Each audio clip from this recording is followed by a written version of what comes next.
Hi, this is Amani and I am making this video because जो है इग्नू ने अपनी प्रैक्टिकल डेट्स जो हैं वो अनाउंस कर दी हैं फॉर वाइवा एंड इंटर्नशिप। तो मैंने सोचा कि मैं एक वीडियो बनाती हूँ जिसमें मैं कवर कर सकती हूँ। एक नहीं, एक्चुअली एक और बनानी पड़ेंगी क्योंकि सारे क्वेश्चंस जो हैं कवर नहीं हो पाए हैं। So this video comprises of possible questions that can be asked during your viva.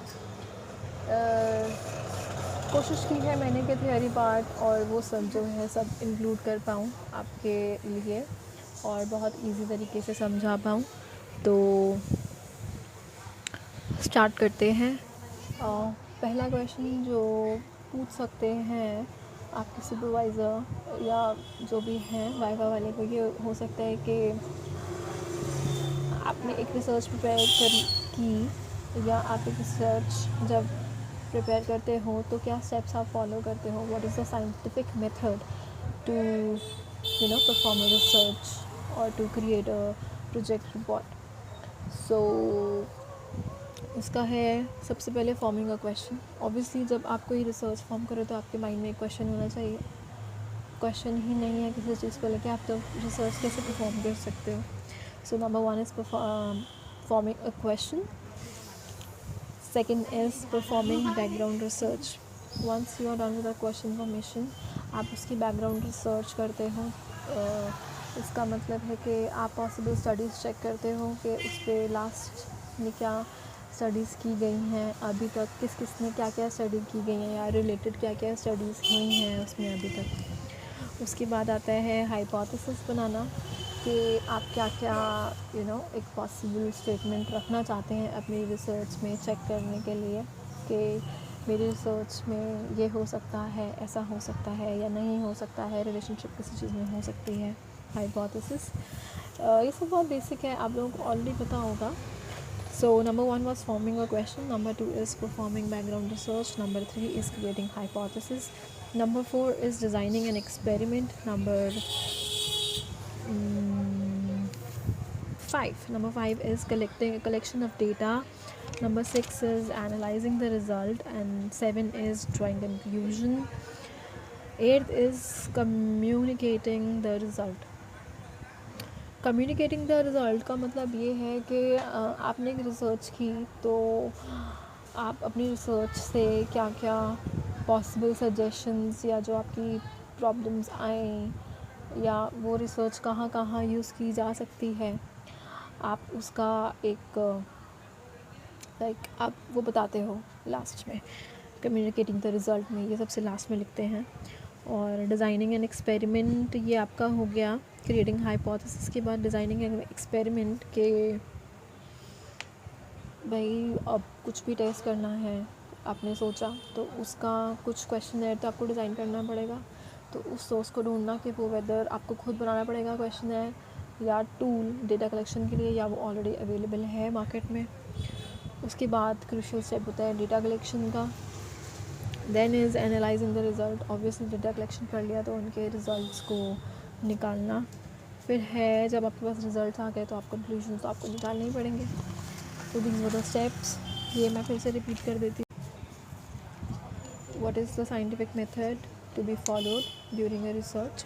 So number one is forming a question, number two performing background research, number three creating hypothesis, number four designing an experiment, number five collection of data, number six analyzing the result, number seven drawing conclusions, number eight communicating the result. So आपसे possibly सबसे पहले यही पूछेंगे जहाँ तक है। Obviously वो पूछते हैं कि व्हाट इज़ योर टॉपिक, तो आपको अपना टॉपिक वर्ड बाय वर्ड याद होना चाहिए, एक भी वर्ड इधर उधर नहीं होना चाहिए। देन क्वेश्चन है कि what are your dependent and independent variables जो आपने अपनी रिसर्च में यूज़ किए हैं। सो डिपेंडेंट वेरिएबल्स होते हैं वो वेरिएबल्स जो कि आप मेजर करते हो, that you wish to measure. And independent variables होते हैं the variables that is systematically manipulated by the investigator. Okay, so independent वो होते हैं जो आप सिस्टमैटिकली मैनिपुलेट करना चाहते हो और उसके हिसाब से उसके अकॉर्डिंग जो आपको रिज़ल्ट आप देखना चाहते हो दैट इज़ डिपेंडेंट वेरिएबल में ही कोई ना कोई चेंज आएगा. सो इंडिपेंडेंट वेरिएबल की वजह से जो है चेंजेस किस में आते हैं, इंडिपेंडेंट वेरिएबल में आते हैं. नेक्स्ट जो वो पूछ सकते हैं वो है what is your objective of your study. आपको याद होना चाहिए अगेन आपकी ऑब्जेक्टिव आपकी रिसर्च का. फोर्थ है what is operational definition. How we decide to measure our variables in a study. Operation आप कैसे करेंगे अपनी रिसर्च में. So how you decide to measure the variables in study. And variables जो होते हैं वो होते हैं कि anything that can be measured. Question number 5 that you can ask is what do you understand by hypothesis. Hypothesis से आप क्या समझते हैं. Hypothesis is a statement that introduces a research question and proposes an expected result. Expectation और prediction that will be tested. या फिर आप कह सकते हैं कि हाइपोथेसिस एक टेंटेटिव स्टेटमेंट होती है बिटवीन टू और मोर वेरिएबल्स. अगला है इसी में हाइपोथेसिस. ऑब्वियसली आपने सुना होगा alternative hypothesis and null hypothesis. ये क्या होते हैं. तो नल हाइपोथेसिस जो होता है it states that there is no relationship between two population parameters and researchers reject or disapprove the hypothesis to set the stage for further experimentation or research that explains the position of interest. Means the null hypothesis जैसे आप अगर आप accept करते हैं तो उसका result हो जाता है कि there is no difference.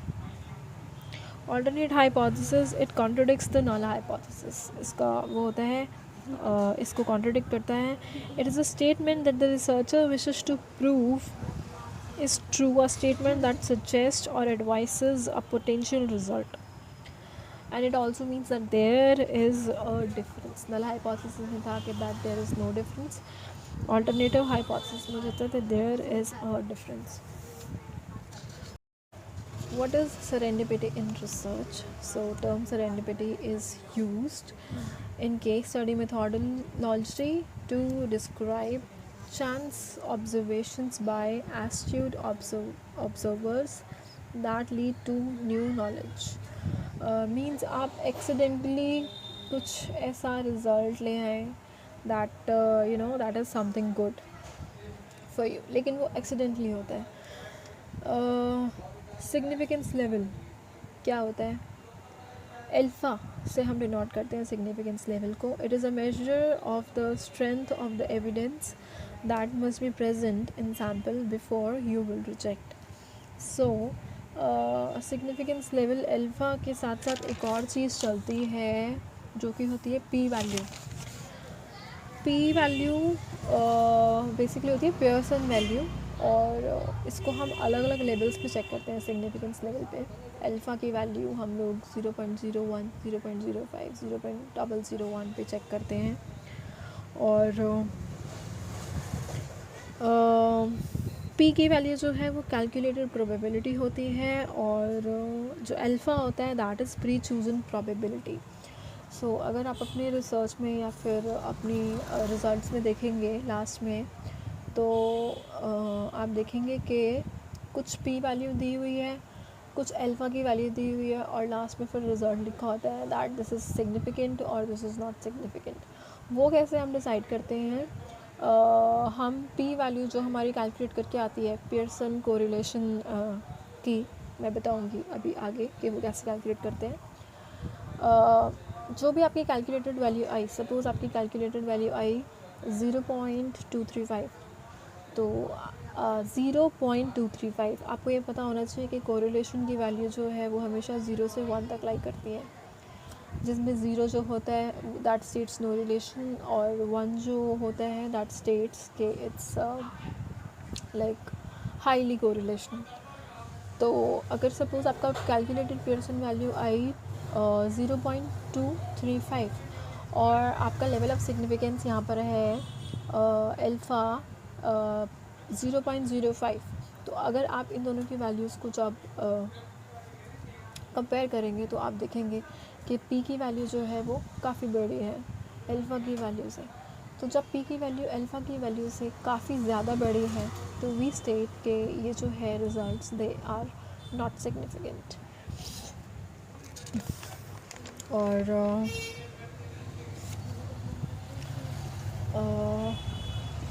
p की वैल्यू अगर 0.005 से कम होती है that means it is statistically significant.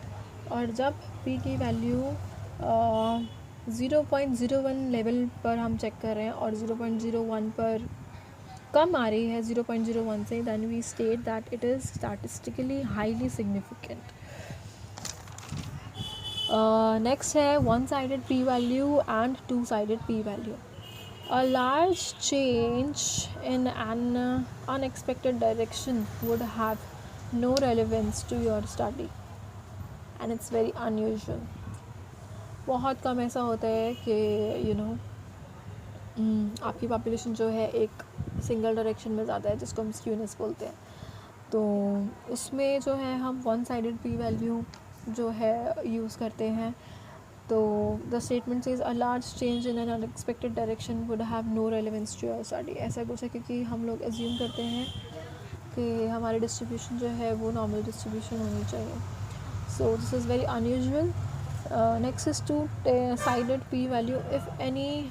अगर हमारे पास अगर ये सारा कुछ हो रहा है, डायरेक्शन का कुछ या फिर डिस्ट्रीब्यूशन का कुछ भी इशू आ रहा है, तो हम टू टेल्ड टेस्ट का जो है यूज़ करते हैं। That means p value at two sided p value जो है हम कैलकुलेट करते हैं। अब ये 0.05 क्या है, इसको हम सिंगल एस्ट्रिक्स से रिप्रेजेंट करते हैं। एंड इट स्टेट्स दैट जो भी आप टेस्ट कर रहे हैं, अपनी जो आप p की जो वैल्यू आप कैलकुलेट कर रहे हैं वो 5% यानी टोटल जो है पॉपुलेशन उसका 0.05 जो है एरिया 0.05 एरिया जो कि 5% होता है, और 0.01 जो है 1% होता है, 0.001 जो है जो कि 0.1% होता है। 5% 0.05 को हम सिंगल एस्ट्रिक्स से रिप्रेजेंट करते हैं। 1% 0.01 को हम डबल एस्ट्रिक्स से रिप्रेजेंट करते हैं। अब देख लेते हैं कि हमारे जो है टाइप 1, टाइप 2 या फिर वन टेल एरर या फिर टू टेल एरर ये क्या होते हैं। टाइप 1 एरर जो होता है उसको हम अल्फ़ा बोलते हैं, टाइप 2 एरर को बीटा बोलते हैं। एंड टाइप 1 एरर आपका तब आता है जब आप जो है नल हाइपोथेसिस को रिजेक्ट करते हैं जबकि वो ठीक होता है, when it's true and not affected. And ये जो है this is not affected by the sample size. And to tailed error जो होता है उसको बीटा से रिप्रेजेंट करते हैं। एंड इट स्टेट्स के आप रिजेक्ट कर रहे हैं ऑल्टरनेट हाइपोथेसिस को जबकि वो सही होता है। एक्सेप्टिंग, और जब आप रिजेक्ट कर रहे हैं इसका मतलब क्या है कि आप जो है नल हाइपोथेसिस को एक्सेप्ट कर रहे हैं। So it depends on sample size and alpha value obviously. Next is degree of freedom. Degree of freedom का बेसिकली एक फॉर्मूला होता है कि जो भी आपका सैम्पल साइज है उसमें -1। So degree of freedom is always equals to number of sample -1। Suppose अगर आपके 2 ग्रुप्स हैं, हर एक ग्रुप में 30 हैं, एक ग्रुप में 30 है, दूसरे ग्रुप में भी 30 है, तो आपका डिग्री ऑफ फ्रीडम जो है -1 in group A, -1 in group B, आपका डिग्री ऑफ फ्रीडम हो जाएगा 58। And it is important for the validity of null hypothesis and chi-square statistics. chi-square हमने शायद हमने नहीं पर हाँ हमारी जो बुक्स हैं उनमें हमने पढ़ा है। And degree of freedom are utilized to determine if certain null hypothesis can be rejected based null hypothesis can be rejected based on the total number of variables and samples within the experiment. Degree of freedom मैं एक और पढ़ रही हूँ। Degree of freedom are utilized to determine if certain null hypothesis can be rejected based on the total number of variables and sample within the experiment. Next question parametric test and non parametric test. ये भी question आपसे पूछा जा सकता है कि जो आप टेस्ट यूज़ कर रहे हो या जो आपने कैलकुलेशंस परफॉर्म की वो किस बेसिस पे की, पैरामीट्रिक टेस्ट था आपका या नॉन पैरामीट्रिक टेस्ट था.